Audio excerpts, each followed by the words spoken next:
1500s to talk about this thing called the Encomienda system. Basically, it was Spanish Crown's way of securing free labor after Columbus pulled up. This system was huge in colonizing the New World. Spain, flexing as a growing empire, wanted to cash in, expand control, and spread Christianity. But instead of bringing people together, the Encomienda just created deep divides and would set up some serious beef that would last for centuries. So let's unpack all this. Picture this, it's the early 16th century and Spain has swiped massive lands in the Caribbean, Mexico, and South America. They say it's all about bringing Christianity to the indigenous people, but we all know it's about getting rich. And of course, they need a workforce to pull it off. Enter the Encomienda system. The Spanish crown was like, all right, colonists, aka encomenderos, you get the right to indigenous labor as long as you promise to Christianize them.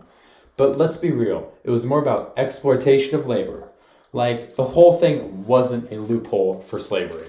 They didn't call it slavery, but come on, we all see it. So, here's the big question.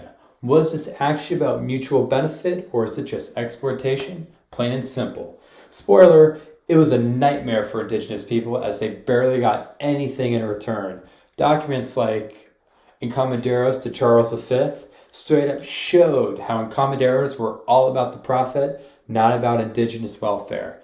Eventually, the Spanish crown was like, uh-oh, this is bad PR, and tried to step in with the new laws of the Indies to limit the abuse. But guess what? The mighty encomenderos basically just left them on red. Not everyone was on board with the system, though. Some people, like Bartolomé de las Casas, were calling out the Spanish crown, saying the Encomienda system was wrecking indigenous communities.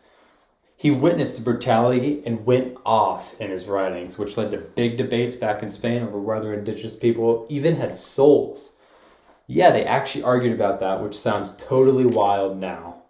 Unfortunately, the Encomienda system stuck around though, with all its messed up conditions until the 1700s. So here's the gist of the Encomienda system.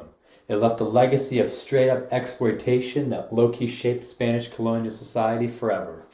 This setup was basically the OG version of exploitation, and it even paved the way for other messed-up labor systems across Latin America. So next time you hear about colonialism in the Americas, remember the Encomienda system. It just wasn't some old-school thing to ignore. It was a system that messed up millions of lives and vibes. And yet, we need to keep talking about it because systems like this just don't disappear. They still low-key haunt the world we live in today. Thanks for tuning in, fam.